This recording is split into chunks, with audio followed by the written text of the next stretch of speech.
You ask Tiger to solve. This deals with linear equations with one unknown.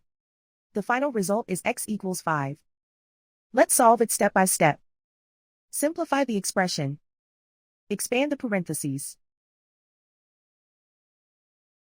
Simplify the arithmetic. Group all constants on the right side of the equation. Subtract 24 from both sides. Simplify the arithmetic.